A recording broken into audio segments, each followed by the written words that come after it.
저. 내가 운전하고 이렇게 갈 때 되게 겁이 많습니다. 특히 이제 아내가 운전할 때 옆자리에 제가 타면 아내가 내 말소리에 더 놀래더라고요. 제발 그렇게 좀 저저저저 그러지 말라고. 그런데 왜 이렇게 내가 겁이 많지? 한번 생각을 해봤어요. 세 가지 사건이 떠오르더라고요. 어린 시절로 이렇게 깊이 들어가서 묵상을 하는데 밤길에 혼자 그 산길을 통과하면서 우리가 메뚱이라고 그러잖아요. 여기는 고조 할아버지, 여기는 뭐 할아버지, 여기는 할머니 다 가르쳐 주셨지만 너무 그 메뚱 지나가는 게 무서운 거예요. 하얀 소복 입고 나한테 히히히히 하면서 막 다가올까 싶어가지고 머리가 쭉 빗서고 막 사정없이 도망을 쳤던 그런 기억이 떠오르더라고요. 내 두려움이 이런 어린 시절의 두려움과 맞물려 있을까? 또 하나의 사건이 떠오르더라고요. 아버지는 학교 선생님이셨습니다. 교묵과장이라고 그러셨던 것 같아요. 그래서 외부 손님 이렇게 대접해드리는 그런 일들, 또 지역 주민들 상대하는 일들, 학부모님들 상대하는 일들, 위에 계시는 분들, 아래에 있는 선생님들, 그 중간 역할을 하시는 일들, 이게 다 술자리예요. 근데 술을 못 이기셔요. 천성적으로. 못 이기시는 술에 못 이기시는 자전거, 자정이 넘으면 개가 짖는 소리, 그때부터 두려움이 시작이 됩니다. 오늘 밤 또 뭔 일이 일어날까? 아니나 다를까 우리를 다 일으켜 세우시고 밥 차려와라. 이미 밥을 다 드셨으면서도 다리 주물러라. 그게 너무 싫으신 어머니는 제발 애들한테 이러지 말라고.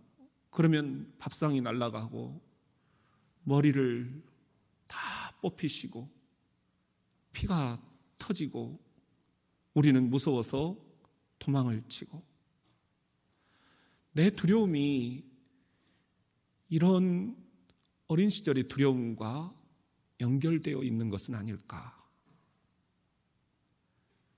또 하나의 사건이 생각이 나더라고요. 할아버지가 빚을 남겨놓으셨어요. 학교 선생님 봉급으로는 그걸 다 갚을 수가 없었어요. 그래서 선산 하나 딱 남아있는 거 뽕나무 밭이었는데 그걸 개간을 해서 과수원으로 바꾸는 작업이었어요. 그 산속으로 이사를 오고 오전 수업 마치면 다 조퇴하고 와라. 리아카를 끌고 그 산에 돌들을 추려서 밖으로 나르는 그런 일들이었어요. 어머니는 아침에 일찍 나가셔서 저녁에 늦게 들어오시고 우리는 어머니 얼굴을 학교 끝나면 밭에서 봐야만 했습니다. 저도 이사 오고 적응이 안 되고 모두가 다 무너지는 시점, 저에게는 도벽이 생겼어요. 아버지 호주머니를 훔쳤습니다. 껌을 꽉째로 싸가지고 그걸 학교 친구들한테 다 하나씩 나눠주는 거예요. 구슬도 싸가지고 싹 나눠주고, 폐지치기라고 그러잖아요. 요것도 사가지고 싹 나눠주고, 집에 과수원에 있는 수박을 뭔 생각인지 모르겠어요. 미쳤나 봐요, 지금 생각하면. 그걸 가방에다가 막 꾸겨 넣어가지고 학교에 가서 친구들한테 바치고, 그렇게 해서라도 전학온 학교에서 내가 좀 친구가 있었으면 좋겠다. 그런데 선생님은 신현복이한테 다 얻어먹어라. 그리고 신고해라. 저는 전교생이 있는 자리에서 선생님이 이 손버릇을 고친다고 라이터로 제 손을 찢으시는 것을, 저 멀찍이서 어머니가 지켜보시는 것을 지금도 기억을 하고 있습니다. 아버지가 금종령을 내리고 학교를 못 가게 하셨어요. 너 같은 건 내 자식이 아니다. 공부가 뭔 필요가 있느냐. 그래서 뒤죽아 있는 방에 갇혔어요. 그런데 아버지가 오셔가지고 막 화가 나시니까 저를 계속 때리시는데 버릇이 안 고쳐지니까 너 어떻게 해야 사람 될래? 어떻게 해야 사람 될래?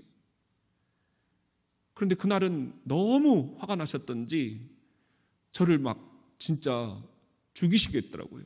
그래서 그 자리에서 일어서서 도망을 쳤어요. 저 밑에 밭으로 도망을 치는데 내 생각에 아버지가 들고 있는 저 갈퀴가 내 뒤통수로 날아와서 칠 것 같은 거예요. 아니나 다를까 뭔가 탁 치는데 보니까 갈퀴예요. 아픈지 모르고 그냥 더 정신없이 도망을 쳤죠. 그렇게 석양이 지고 그렇게 밤이 지나고 산속의 외딴집 짐승들이 우는 소리, 그 새벽에 찬 이슬, 그 논 한가운데 농사 짓고 나서 볕단을 쌓아놨는데 그 볕단 속에 들어가서 새벽까지 있었습니다. 그때의 그 공포, 그 두려움, 내가 느끼는 이 두려움이 지금 그 두려움과 연결되어 있는 건가? 사랑하는 성도 여러분, 여러분은 어떠십니까? 여러분은 어떤 두려움들을 갖고 계십니까? 진학과 진로와 진급에 대한 두려움입니까? 물질과 건강과 관계에 대한 두려움입니까? 취업과 직장과 사업에 대한 두려움입니까? 부모와 자녀와 부부에 대한 두려움입니까? 이 두려움을 어떻게 해야 된다는 말입니까? 50이 다 넘어가는데도 해결되지 않는 이 두려움을 여러분은 어떻게 하고 계십니까? 주님은 우리들에게 오늘 뭐라 하시는가? 우리 같이 한번 따라해 봅시다. 두려움은 인류의 풍토병이다. 오늘 우리에게 주신 말씀을 보면은요, 요한일서 4장 18절에 두려워하는 자, 내가 바로 이렇게 두려워하는 자입니다. 이것이 비단 저만의 문제인가?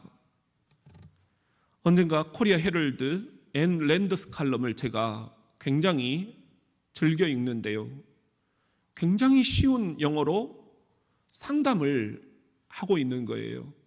그런데 어떤 분이 세계 곳곳에서 상담을 요청을 해오는데 이런 질문이더라고요. 그동안 평생을 상담을 해오셨는데 사람들이 가장 많이 상담을 요청하는 주제가 뭔가요? 이 앤 랜더스 여사가 두말 없이 이렇게 시작이 돼요. It's fear. 두려움이라는 거예요. 근데 그 당시에는 이게 와닿지가 않았어요. 분노도 있고 외로움도 있고 죄책감도 있고 그 많은 우리의 감정들 가운데 두려움이 온 인류의 가장 큰 문제일까? 내가 내 속에 있는 두려움을 꺼내기 싫었던 듯 저는 그것을 인정을 하기가 싫었습니다. 그런데 성경을 읽으면서 의외로 두려움에 대한 이야기가 너무 많은 거예요. 두려워하지 말라는 표현만 365가지가 넘어요. 매일 우리는 두려움을 먹고 산다는 그런 반증이지요. 두려움이라는 단어만도 500번이 넘어요. 두려움, 이것은 성경의 모든 이야기의 핵심이구나. 창세기 15장 1절에 보면은 이후에 여호와의 말씀이 환상 중에 아브라함에게 임하여 이르시되 아브라함아 뭐하지 말라? 두려워하지 말라. 에레미야에게도 말씀을 하십니다. 여호와께서 내게 이르시되 너는 아이라 말하지 말고 내가 너를 누구에게 보내든지 너는 가며 내가 네게 무엇을 명령하든지 너는 말할지니라. 너는 그들 때문에 뭐하지 말라? 두려워하지 말라. 시편에도 보면은 다윗이 이렇게 노래합니다. 내가 사망의 음침한 골짜기로 다닐지라도 해를 뭐하지 않을 것은? 두려워하지 않을 것은. 이 두려움이라는 게 이렇게 성경에도 빈번하게 나오고 있다는 것을 너무 새롭게 발견을 하게 된 거예요. 신약에 보면은 요한복음 14장 27절 시작. 평안을 너희에게 끼치노니 곧 나의 평안을 너희에게 주노라. 내가 너희에게 주는 것은 세상이 주는 것과 같지 아니하니라. 너희는 마음에 근심하지도 말고 두려워하지도 말라. 디모데후서 1장 7절 시작. 하나님이 우리에게 주신 것은 두려워하는 마음이 아니요 오직 능력과 사랑과 절제하는 마음이니. 높은 것을 두려워합니다. 새로운 일을 두려워합니다. 두려움 자체를 두려워합니다. 두려워하는 현대인, 두려움은 우리 인류의 풍토병이 되어 있습니다. 이런 두려움이 우리에게 닥쳐오면 아드레날린이라고 하잖아요. 이게 몸속에서 증가가 됩니다. 혈압이 상승이 됩니다. 구토와 불면증이 우리를 괴롭힙니다. 신체 기능을 위태롭게 하는 거지요. 암이라는 것도 두려움과 스트레스에 기인한다. 그렇게 학자들은 얘기를 합니다. 두려움은 신경 쇠약을 동반합니다. 정서적이고 정신적인 고통을 가져옵니다. 두려움으로 믿는 크리스찬들도 믿음이 흔들립니다. 영적인 파탄에 이르기까지 합니다. 사람들은 이런 두려움을 어떻게든 피해보려고 합니다. 피한다고 피해지지 않습니다.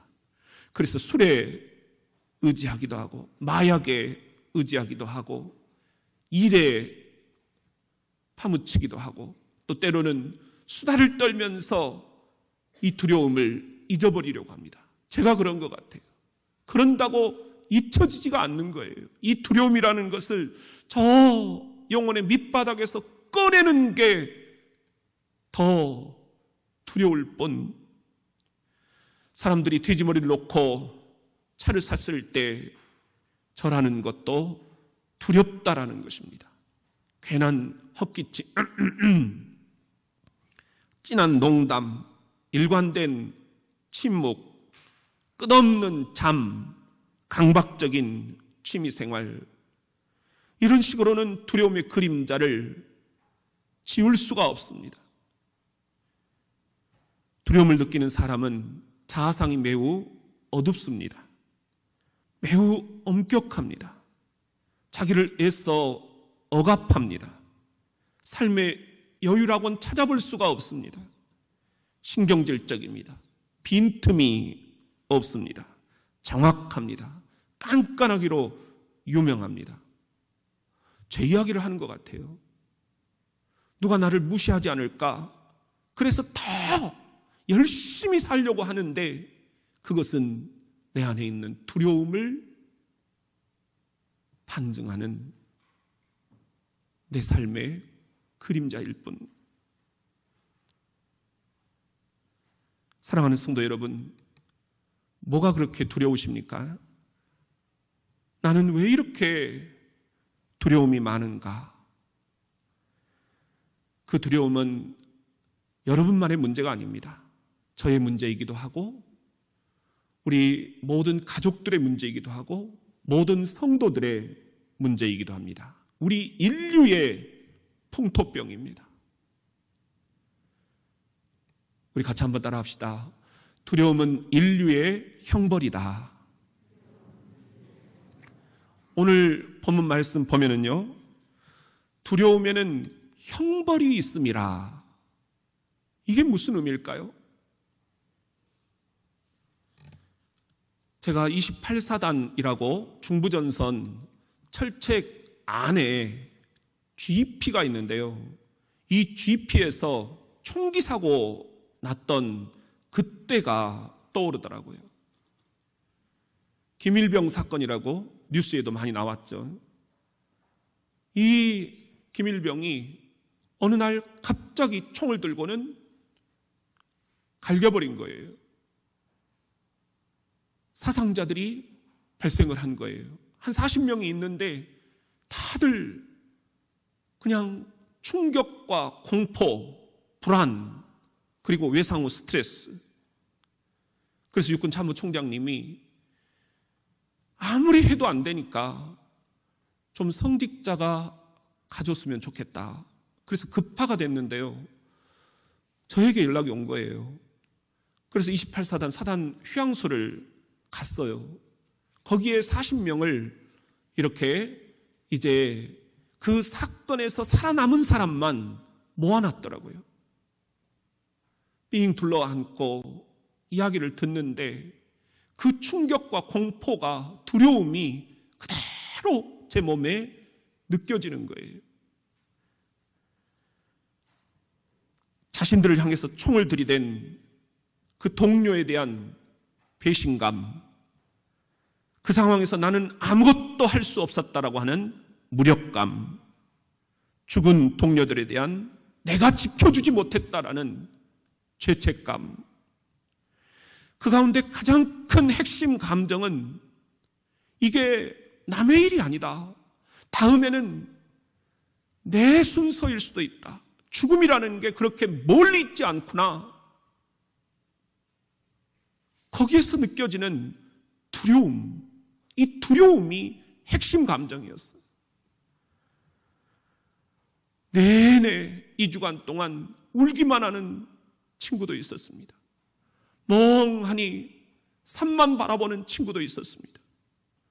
어떤 친구는 책상을 뒤집어 엎고 걸상을 벽에다가 집어 던지면서 그 분노를 표현을 했습니다.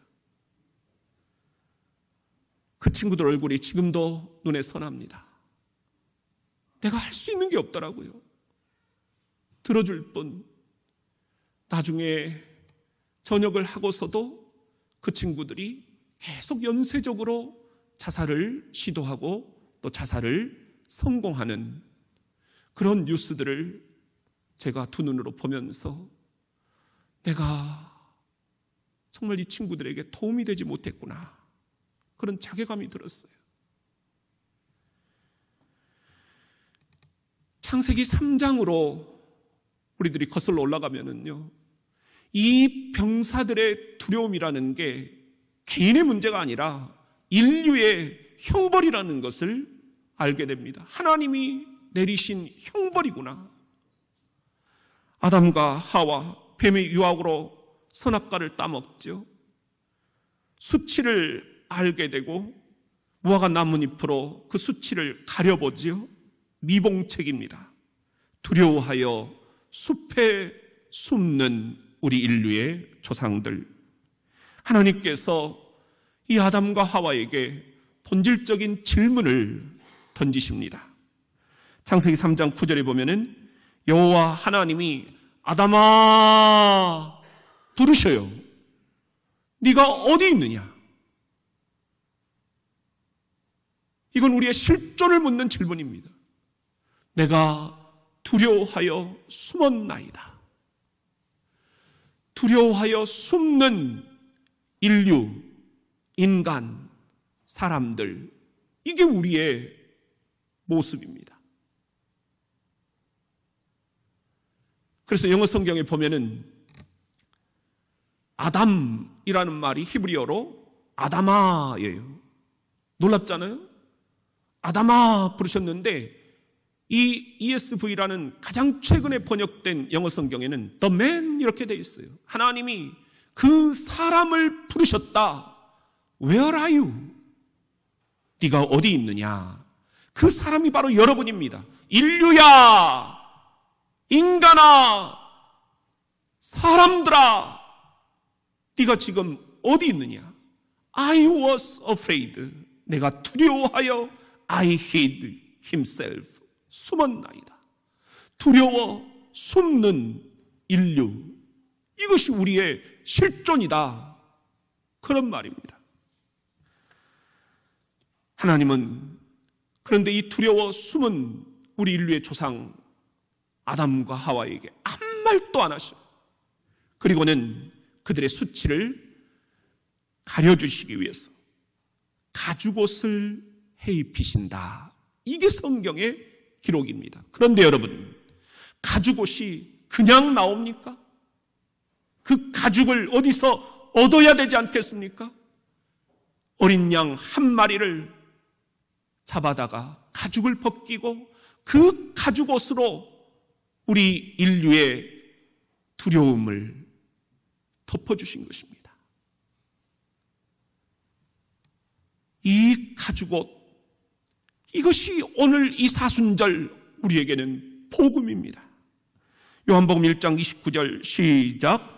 이튿날 요한이 예수께서 자기에게 나아오심을 보고 이르되 보라, 세상 죄를 지고 가는 하나님의 어린 양이로다. 세상 죄 지고 가는 어린 양을 보라. 세상 죄 지고 가는 저 어린 양 예수 그리스도를 보라.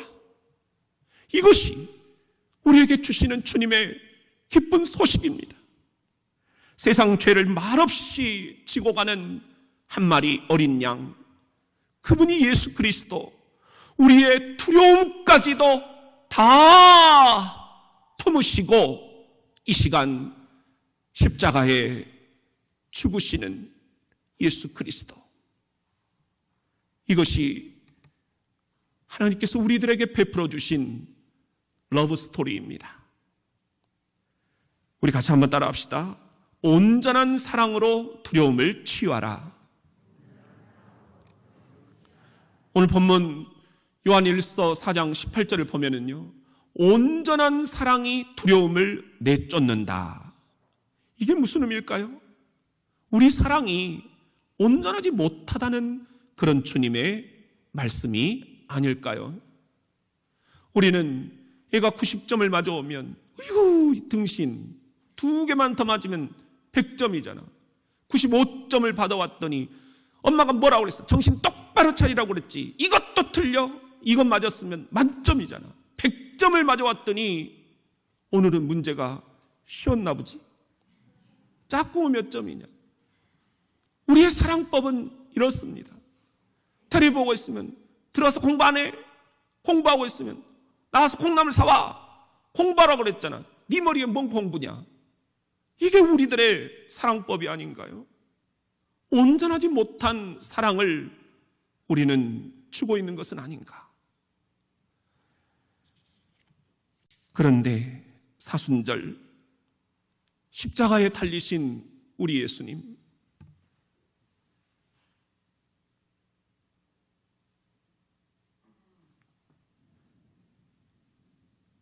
주님의 온전한 시선을 느끼십니까?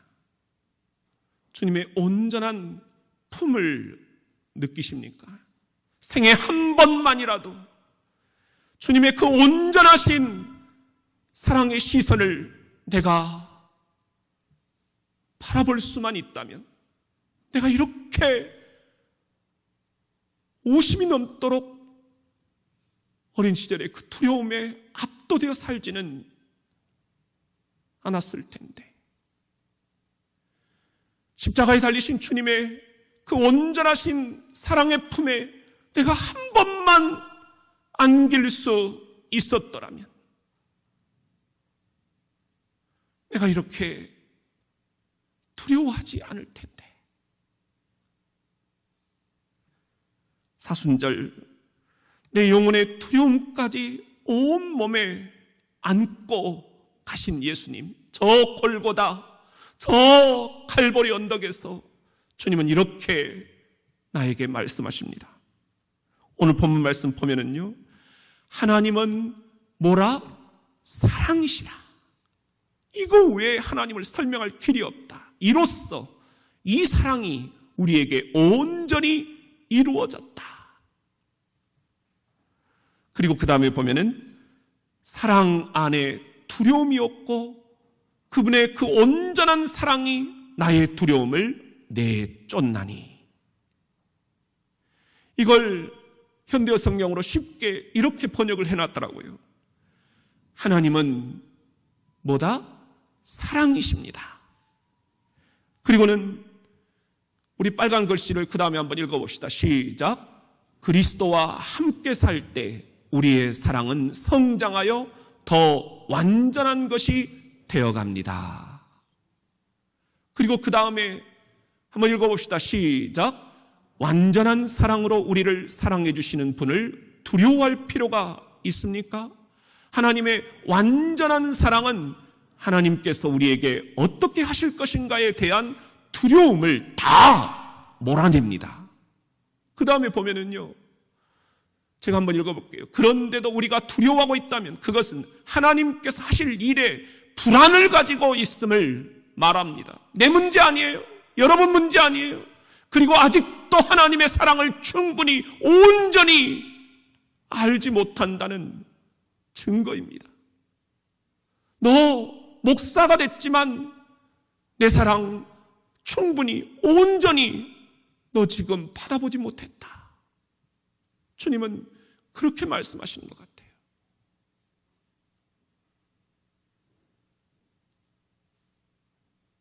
어린 시절을 다시 한번 깊이 묵상을 해봤어요. 그 캄캄한 밤길, 버스에서 내리면 아무도 없는 그 적막한 외딴 산속, 그때 내가 그토록 두려워할 때 하나님은 어디 계셨다는 말인가? 묵상 중에 하얀 치아가 보이더라고요. 예수님의 치아예요. 나를 향해 웃으시면서 웃긴 이야기를 해주고 계시는 거예요. 그러면서 나한테 깔깔깔깔 막 웃으시는 거예요. 나도 따라 웃는 거예요. 그러고 나니 몇 둥이 지나는 거예요. 저만 치서 후레쉬를 비추시면서 현복이 오냐, 개 짖는 소리와 함께 어머니가 손전등을 들고 내려오시는 거예요. 이게 떠오르는 순간, 내가 그 어두운 밤길을 지날 때 우리 주님 나와 함께 걷고 계셨구나. 웃긴 이야기 해주시면서 내 두려움을 물리쳐 주셨구나. 다음 묵상으로 이어지는데요, 그렇게 자정이 넘게 못 이기는 술에 못 이기는 자전거를 끌고 오셔서 집안을 난장판을 피워놓으신 아버지, 그러면서 맞고 쓰러지고 피가 나고 두려워 떨면서 그러지 마세요, 그러지 마세요 울부짖던 나, 그때 우리 예수님은 내가 그렇게 두려워할 때 어디 계셨다는 말인가? 묵상 중에 보여주시는데요. 보지 마라. 보지 마라. 내 앞에서 예수님이 팔을 벌리고 그 난장판, 그 아버지, 그 두려운 모습을 보지 않게 막아주고 계신 거예요. 주님이 그 자리에 계셨구나. 그 자리에 계셨구나. 내가 아버지에게서 쫓겨나서 밤새 짐승의 그 우짖는 소리를 들으면서 볕단 속에서 덜덜 떨고 있을 때, 그 새벽 찬 이슬에 내가 움츠리고 있을 때, 내가 그렇게 두려워할 때, 우리 하나님, 도대체 당신은 어디 계셨단 말입니까? 근데 보여주시는데요, 예수님이 그 새벽에 볕단 바깥에서 찬 이슬을 맞으면서 떨고 계시는 거예요. 아, 예수님이 그때도 나랑 함께 계셨구나. 나만 몰랐구나. 예수님이 내 손을 잡으시고 집으로 가자 그러시더라고요. 이제 우리 아빠 혼났다. 예수님한테 혼났다. 집으로 갔는데요, 쓰러져 주무시고 계시는 아버지를 예수님은 한마디 꾸중을 안 하시는 거예요. 속상하게도. 그런데 예수님이 그 아버지 주무시는 머리맡에 가셔서 머리에 손을 얹고 어루만져 주시는 거예요. 아들아, 나도 네 마음 안다. 예수님은 아버지 마음까지도 품어주시는 그런 분이신 거예요. 신학교 3학년, 아버지가 반대한 신학의 길, 저는 15일 단식을 하면서 신학교를 갔습니다. 그런데 적응이 안 돼서 시골로 낙향을 해버렸습니다. 건너방에서 문 걸어 잠그고 식음을 전폐하고 아버지에게 혼날 각오만 하면서 언제나 몽둥이 들고 나한테 달려오실까 두려워하는데, 어느 날 새벽 내 발밑에서 인기척이 느껴지는 거예요. 주여, 주여. 내 발을 주무르고 계셔요. 아버지가. 충격이었어요. 술 잡수고 오시면 밥상 차려라와 함께 다리 주물러라, 밤새 다리를 주물러야 했던 그 악몽, 이 다리가 끊어져 버려라, 이 술이 독주가 돼서 빨리 죽어버려라 저주했던 아버지인데, 그 아버지가 내 발을, 신학을 포기하고 내려온 이 몹쓸 아들의 발을 주무르고 계시는 거예요. 주여, 주여. 우리 아버지 본심은 이거였을까? 조금 아버지에 대해서 마음이 열리더라고요. 그리고 4년 전 그 아버지가 쓰러지셨습니다. 모든 감정이 막 뒤죽박죽 되더라고요.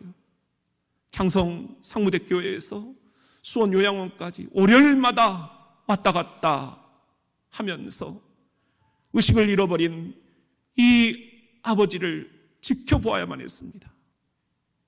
그런데 어느 날 몇 달이 지났는데 저를 보시고 아시는 것 같아요. 아버지, 저 대전 장로교회로 갔어요. 사진을 막 보여드렸어요. 너무 교인들이 좋아요. 장로님들도 좋고요, 권사님들도 너무 좋고요, 너무너무 잘해주신다, 자랑을 했어요. 그때 아버지가 서둘지 말고 천천히 해라, 너무 또렷하게 얘기하시는 거예요. 몇 달 동안 그런 말씀을 한마디도 저에게 주신 적이 없어요. 그런데 너무 또렷하신 거예요. 생애 그렇게 아버지랑 친하게 대화를 나눠본 적이 없습니다. 한두 시간 지나서 나오면서 아빠, 저 갈게요. 저한테 하고 싶은 말씀 없어요? 있죠? 있죠? 그러는데 저를 바라보시면서 아들, 사랑한다. 이게 아버지의 마지막 유언이셨습니다. 우리 아버지 마음은 이거였는데 건널 수 없는 강처럼 나는 왜 그렇게 아버지와 척을 지내고 살았을까? 50이 넘어서 아버지의 그 사랑을 이제 느끼는 순간 내 안에 있는 아버지에 대한 두려움, 내 인생, 이 인류의 형벌처럼 느껴졌던 이 두려움이 가셔지기 시작을 했습니다. 아버지에 대한 온전한 사랑을 느끼니 두려움이 사라졌습니다. 우리 하늘 아버지의 온전한 사랑, 아들 예수 그리스도를 죽이시면서까지도 내 두려움까지도 가져가신 그 아버지의 사랑 오죽하시겠습니까? 오죽하시겠습니까?